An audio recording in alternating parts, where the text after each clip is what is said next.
This video will provide an overview of the unofficial Marvel cooperative card game Superheroes of Renown. It's worth stressing that again, this is an unofficial game. It's free, made for fun and enjoyment only.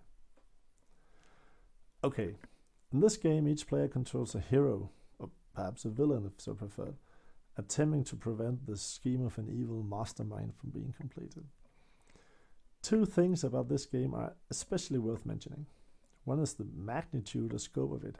There are so many playable heroes, each with his own unique deck, and lots of villainous masterminds to face, each often with multiple different schemes. The other one is the feel or tone of the game. It feels like you're playing the Hulk or Doctor Strange or Ironman or even Dr. Doom, Thanos or the Juggernaut, for example, as the decks are all different in feel and play style. The schemes are based on actual Marvel comics. So the Doomsday scheme is based on a Fantastic Four storyline, as is the Coming of Galactus, Kingpin, Red Skull and the Cosmic Cube, etc., etc. So the feel of this game is very Marvel-like. The hero you have chosen to play feels like the actual Marvel superhero, and in a way you are reenacting or playing the actual storylines from the comics, from the classics of the Silver and Bronze Age of comics. Let's take a look at a couple of the characters. Here's Captain America. He's an all-around character with a decent health value and nice attack and defense scores. His basic deck consists of some defensive cards. He uses his shield, of course, and his ability to dodge incoming attacks. Here, cards allowing him to power up and add stronger cards to his deck. He has multiple ally cards, providing assistance to other players. And here, attack cards, a melee attack and a ranged attack with his shield. Here's his power deck. He can add cards from this deck to his draw deck. Powerful card which provides a bonus to both attack and defense. A number of cards which again provide bonuses for his allies, the other players. And a number of other cards, Avengers Assemble, for example. So Captain America is an all-round character, with his deck being oriented towards tactical advantages, not dealing an excessive amount of damage, but providing bonuses in combat for himself and the other players. Iron Man is a different type of hero. He can choose to start as the original Iron Man, using an earlier version of his power armor that can then be upgraded to the later well-known versions during the game, but which provides some other benefits. Ranged attack and melee attack as well. Force field. Iron Man has a more defense-oriented deck. He has very good body armor and is able to generate force fields and so on.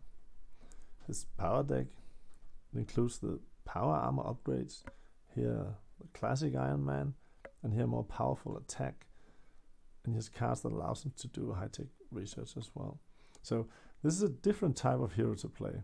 Again, his deck attempts to cast the feel of the Iron Man of the comics. The Hulk is yet another type of character. He doesn't hit too well or defend himself too well, but he has a lot of health and a very nice body armor, and deals a lot of damage, and is able to provide some benefits for his allies. Well, everybody has fought the Hulk and gained some combat experience doing so. As he gets hit, he gets mad and deals even more damage. Power-up cards, well, he's the strongest one there is, and he gets a nice benefit from that. Even more powerful attacks, and he can even become the intelligent Hulk from the early Avengers comics, joining the Avengers. And of course, he can transform into Bruce Banner. So the Hulk is yet a different type of a hero. A player can even play a villain, Dr. Doom, for example. In this case, usually the villain is allied with the heroes, but it's also possible to actually play as the villain attempting to advance his own, well, villainous scheme. Dr. Doom, he has some specific setup rules. Castle Doom, his base. Doombots, of course. Here's a disadvantages card, Doom gloating arrogantly. And he's of course a genius when it comes to high-tech stuff. His power-up cards, he can construct Doombots, improve his base, various effect cards and attacks and so on. So yet another type of character. And as the last example, Thanos. He's resourceful, has powerful attacks, well, in love with Mistress Death, with the complications that follows from this. He attempts to conquer the galaxy, the living titan, wielding the Infinity Gauntlet, allowing him to do the famous snap with his fingers, killing living beings en masse. All in all, a very powerful character, Thanos. So a lot of options when choosing a character to play, each with their own unique deck and playstyle, matching the type or the feel of the characters from the comics. Obviously, there's a lot of difference in power here. Hulk is very strong, powerful, while, well, Ant-Man, for example, or some of the other heroes are at an entirely different power level. Again, matching the feel of the Marvel Universe. So, a lot of freedom for the players to choose a character and a type of game that suits them. Some of the schemes are better suited for the medium level heroes though, while other schemes match the more powerful heroes better. As for the Masterminds, the primary foes of the game, each with their own unique collection of combat cards, they're the ones the heroes are attempting to defeat to prevent the evil schemes from being accomplished. We have powerful entities like Galactus and Thanos and Magneto and Doctor Doom. So while some of them can be played as player characters, they usually are in the game as Masterminds, the main foes of the players. And Dr. Octopus and Green Goblin, Spider-Man's foes, General Ross searching for the Hulk, or even the Savage Hulk himself. Each of these Masterminds has his own unique scheme, or often multiple schemes he attempts to carry out. The schemes vary greatly in length. To a large degree, the scheme chosen determines the length of a game. Here, for example, we have the X-Men fighting the Hellfire Club from Uncanny X-Men, issue 132 and 133. And here we see how the scheme advances. If the players are not able to stop the scheme, well, they'll end up as guinea pigs at the end. Only a few cards, a very short scheme. At the other end of the spectrum is a scheme like the Coming of Galactus, the first appearance of Galactus in the Marvel Comics. It's fantastic for issue 148 to 150. Here a lot of scheme cards, and we follow the entire storyline from the arrival of the Silver Surfer on Earth announcing the coming of Galactus, step by step. Perhaps we see how the Silver Surfer begins understanding the human condition, or perhaps we're able to have the heroes locate the ultimate nullifier and stop Galactus, or perhaps Galactus wins in the end. So this is a very, very long scheme, and it will take quite a long time to play through. So there's a lot of flexibility here when the players choose the scheme for the game they're going to play. A game with a short scheme can be finished within probably an hour or so, perhaps even faster if the players play aggressively and attempt to locate and take out the mastermind quickly. Or they can choose a long and detailed, complex scheme, resulting in a much longer game, allowing the characters to develop and gain more power-ups. And again, depending on play style, such a game might have a play time of 4 or 6 hours, or perhaps even more if the players prefer a really long game. And there are many schemes to choose from. More Galactus schemes, the Infinity Gauntlet, Magneto, multiple schemes, Doomsday, Dr. Doom, many different schemes here. The Kingpin, multiple schemes, Ultron, Doc Ock, Green Goblin schemes, Red Skull holds the Cosmic Cube, the founding of the Masters of Evil, General Ross hunting the Hulk, again multiple schemes, and who will judge the Hulk, Armor Wars, Iron Man's foes. When playing a game, a mastermind and a scheme are chosen by the players, and then they each choose a hero to play. And so there are lots and lots of combinations. There are so many options, so many ways to combine heroes and masterminds and schemes. There are many, many different games to be played here, and each of them attempting to catch both the feel of the characters and the actual storylines from the comics. There are a lot more villains than the masterminds to be fought by the heroes. A substantial part of the game is about fighting these villains until the secret base of the mastermind is located and is confronted and hopefully defeated. As for the basic decks used in every game, here we have the villain deck. It includes the villains in various events, the villain combat deck, These cards provide a bit of randomness in the combats. The locations, innocent bystanders, hopefully rescued by the heroes. Objects here, light poles or tree trunks to be used as weapons, or slamming foes into brick walls, or throwing cars and trucks at each other, and etc. etc. The heroes get cards from the team up deck when they aid allies, and we have the bruise cards when they suffer damage during fights. So how's the game played? Here's an example of a game in progress. The players have, perhaps inspired by the Marvel movies, chosen Thanos as the mastermind, as the main villain, the main foe, and they're playing the Infinity Gauntlet scheme. So here we have the scheme cards row. A few of the cards have been flipped already, and as the game progresses, more cards will be flipped. A lot more cards for the scheme here at the end. Here we have the locations the villains attempt to gain control over. One of them is controlled by a villain at the moment. A bystander walks the street, Jonah J. Jameson.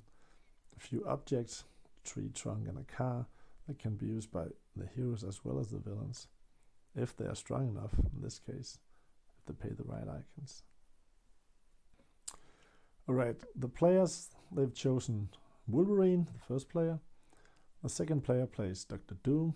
Doom has, persuaded the heroes to help him against Thanos, who is wielding the Infinity Gauntlet. And the third player has chosen Thor as his character.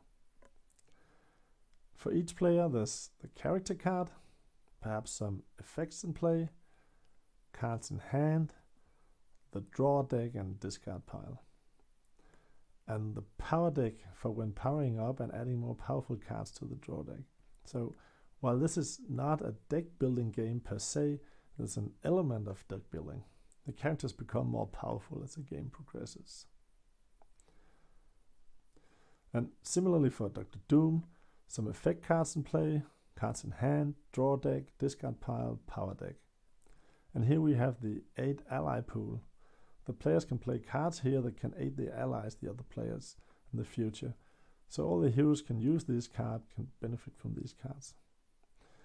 And here we have Wolverine, same setup, cards in hand, draw deck, discard pile, power deck, some effects. Here's a team up card gained when an aid ally card was played. Here a few bruised and wounded cards used when the heroes are hit during fights. The team up deck and its discard pile, the objects, bystanders, locations, villain combat deck, and the villain deck. This might look a bit confusing at first, but each player primarily has to take care of only his own cards, cards in hand and in play.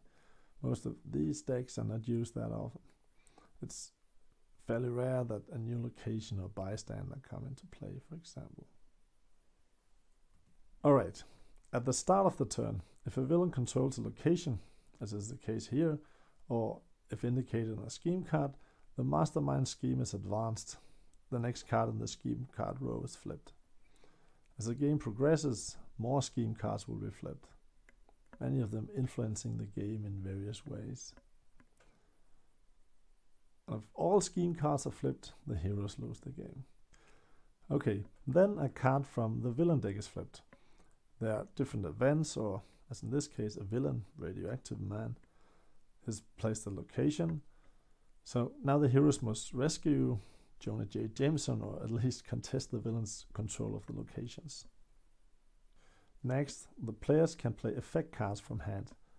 Cards can be spent in one of two ways. Each card has two icons at the top, and instead of being played according to its card text as normal, a card can be used to pay a matching icon cost, usually to increase the strength of another card, making it more powerful. After effects have been played, the characters may move and attack the villains, or perhaps search for the secret base of the Mastermind, or maybe do a power-up action to gain a card from the power deck. Each turn a hero can play any number of effect cards, then move, and then take one action. Perhaps Thor would move to the countryside location, taking down Tiger Shark, or at least contesting the shark's control of the location. He might use the tree trunk to hit Tiger Shark, or Tiger Shark might use it against Thor.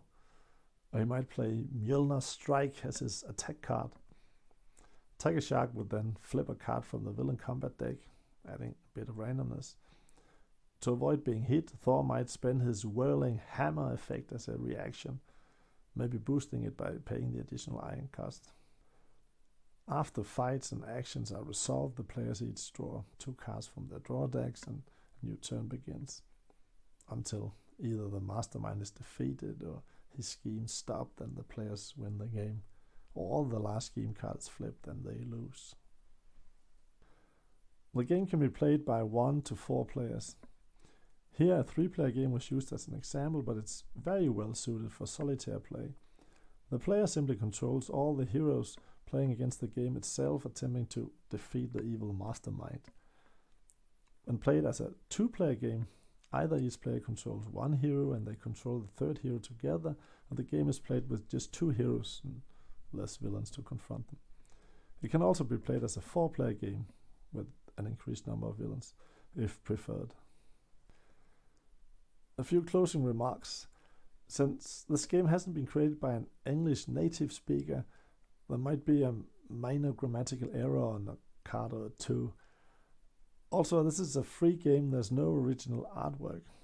But if one can live with those, well, after all, minor issues, then there's an excellent game to be found here.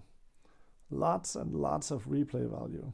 Great variability, both when it comes to which heroes to play and to which foes and schemes to face. And great flexibility regarding game length. This would be a very long game, but a much shorter game could easily be chosen if preferred, simply by selecting a short scheme. As mentioned, the game is free and it's print and play. So one way to get to play it is to print the cards needed, cut them out and sleeve them, and you're ready to play. There are a lot of cards, and obviously it's not necessary to have all the cards ready when playing for the first time. So just decide on which heroes you want to play and print the cards of those heroes, ignoring the rest for now at least. Same goes for the villain Mastermind you choose as your foe and for the scheme chosen. Perhaps you'll want to start with one of the short schemes. The green icons indicate scheme length between 1 and 5. You'll also need the villain combat deck and the locations, bystanders and team training decks. The object deck can be omitted if preferred. Lastly, you'll need the villain deck and some of the villains indicated on the scheme card chosen. Then you're ready to play. Alternatively, the game can be played as a virtual game by using Tabletop Simulator if online game is preferred. Links to both download site for the card files for print and to the Tabletop Simulator access are provided below. All in all, a free game, very, very enjoyable if one likes the Marvel Comics universe, card games, cooperative games, and games with, well, at least a bit of complexity. This completes this overview of the unofficial Marvel Cooperative card game, Superheroes of Renown. I hope you enjoyed the video and I hope you'll enjoy the game as well. Thank you for watching.